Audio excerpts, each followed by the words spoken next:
Elisa Lam was born on April 30, 1991 in Vancouver, Canada. She studied at the University of British Columbia. As university life was stressful, Elisa decided to take a little trip by herself as a getaway from her studies for a bit. She traveled to LA on January 26, 2013, and she had just come by Amtrak train from San Diego and was headed to Santa Cruz. Alyssa opted to travel by herself, and this worried her parents a lot. So they came to an agreement that she would call and update them every single day.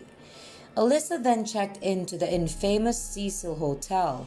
Initially, she was booked for a shared room, but she was then transferred because her roommates reported to the hotel about her odd behavior. And that's when the call to her parents stopped. They eventually contacted LA police to search for her, but she was nowhere to be found. Police then coordinated with the hotel to check surveillance cameras to see traces of her. That's when things became even more bizarre. The video showed Alyssa in one of its elevators acting strangely.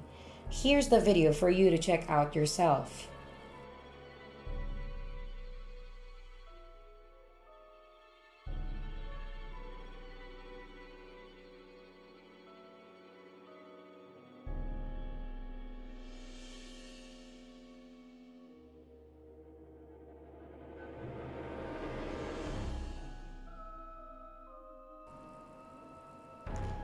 This was the last time Alyssa was seen alive, and 2 weeks after the video was released, Alyssa's body was found.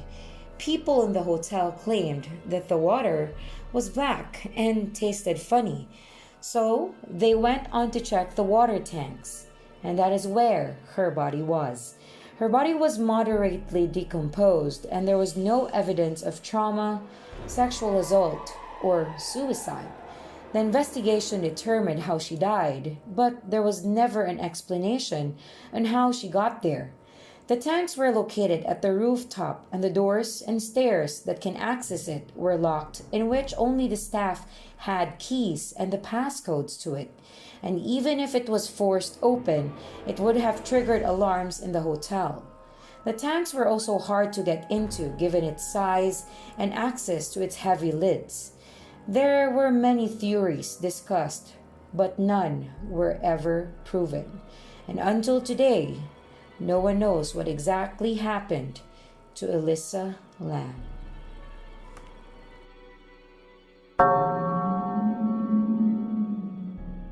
Imagine yourself camping, enjoying the woods. Then you smell something so bad, so rotten in the air. One might think it's a dead animal or the like, right? But what if it was the scent of death? That is what happened in July of 1968 around Lake Michigan. A group of women having a party, disturbed by an awful overpowering stench, making them unable to continue their merriment. They called on caretaker Chauncey Bliss to check on what was causing it. Chauncey, with a co-worker Steve, discovered that it was coming from another cottage half a mile away. They came closer to the cottage to inspect it. When they got closer, they noticed that something was off and that the windows were broken from what can only be a bullet shot.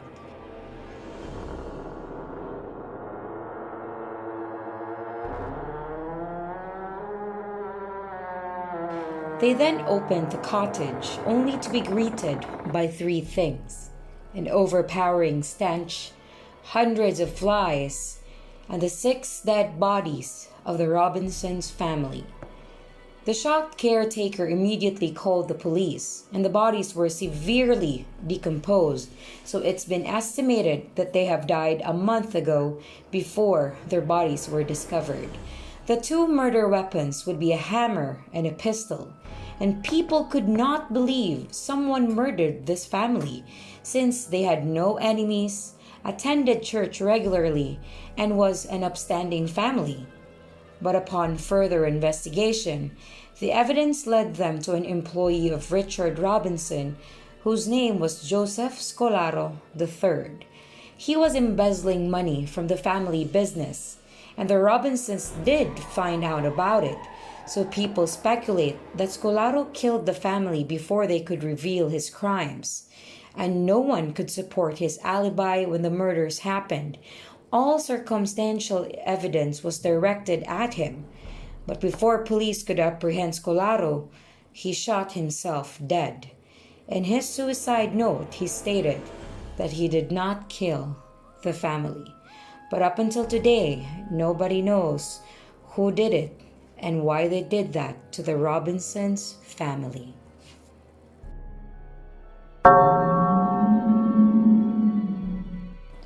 Most killers would prefer to be undetected and unknown to the public, but on the contrary, one particular madman craved the attention for the murders he committed. He was known as the Zodiac Killer. Throughout 1968 and 1969, this killer has taken the lives of 5 people and gravely injured 2. It all started with a 16 and 17-year-old couple being shot on the 20th of December 1968. Police only suspected it to be drug-related murders, but on July 5, 1969, 2 people were shot again. One died and the other survived. Less than an hour from this attack, a man identifying himself as Zodiac called the police department, and he then stated, "I also killed those kids last year." That was his way to reference the previous 2 killings he has made. In the following months, he stabbed and shot more victims. After his July 1969 attack, the killer contacted newspapers, giving them letters with information. He would phone the police, and he would also send a letter that included a piece of the bloody shirt of one of his victims. He would also send cryptic letters or messages to taunt police in deciphering them and discovering who he is. He made sure that his doings and messages were widely shared, going as far as threatening to go on a killing rampage if his ciphers were not shared. A married couple was able to break the first cipher that said, "I like killing people because it's so much fun." Over the years, it has been estimated that there were more than 2,500 suspects considered, but none of them has ever been proven to be the Zodiac Killer so far.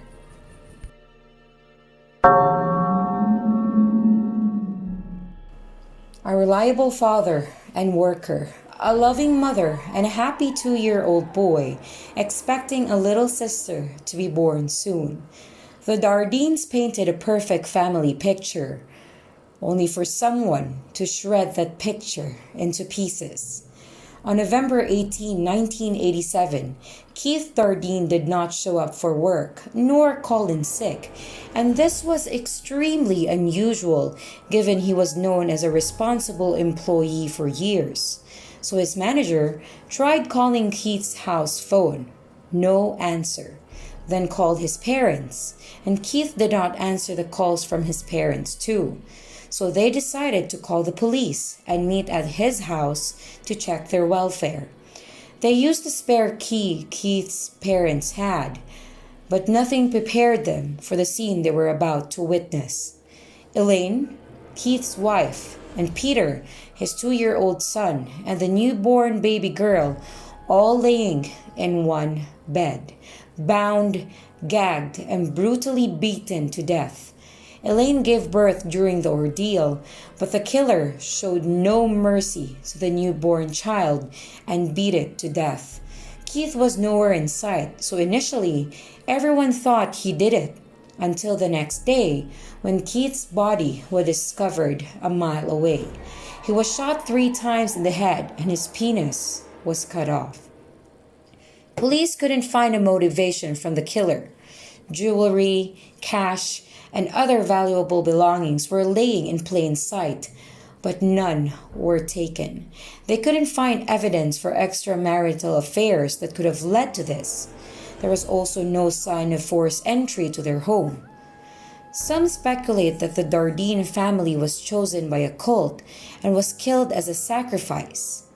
A promising lead came, who was serial killer Tom Lynn Sells, claimed he was responsible for the Dardines family's death, but his statements, which didn't really match the evidence the police held, so they did not link Sells to the murders. And until today, nobody has been charged with the Dardines family murders.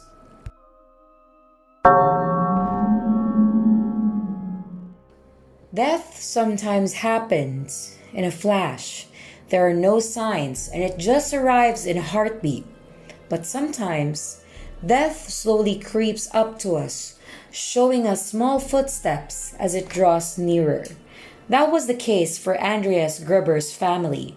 In the winter of 1922, at a small town in Bavaria, Germany called Hinterkaifeck, days before their horrific murder, Andreas shared with his neighbors mysterious occurrences at his farm.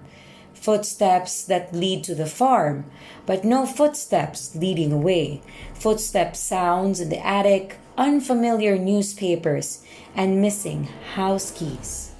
One day, 7-year-old Kazila did not show up at school, so they went to check on her, and that is when they discovered the bodies of all 6 residents of the farm. It was 4 days after their murder. It appears that the first 4 victims had been lured separately into the barn and brutally murdered one by one. The murder weapon was a pickaxe. Another odd detail about this case is that after the estimated murder date, the chimney continued to have smoke. The cattle and the chicken were being fed, and the food and utensils in the house were used. It seems that the killer stayed in the farm for a couple of days even after the murder. Decades have passed and 100 suspects have been interviewed, but still to this day, no arrest has been made.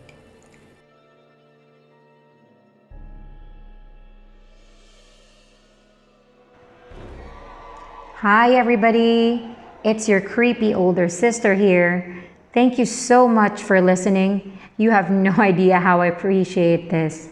Since the channel is fairly new though, I would like to hear some comments or suggestions from you so that I can continuously improve my coming videos. If you want to know what the name of the channel means, you can check out the description below. If you want to send me stories to read, you can also check out my email and send it there. It's also in the description. If you enjoyed this video, please like, comment, and subscribe to the channel so we can grow together here, and I'll definitely try my best to upload more each week. Once again, thank you very, very much. And to all the creepy experiences, bad vibes, scary people, and paranormal encounters, together we say to them, Tabi-tabi po.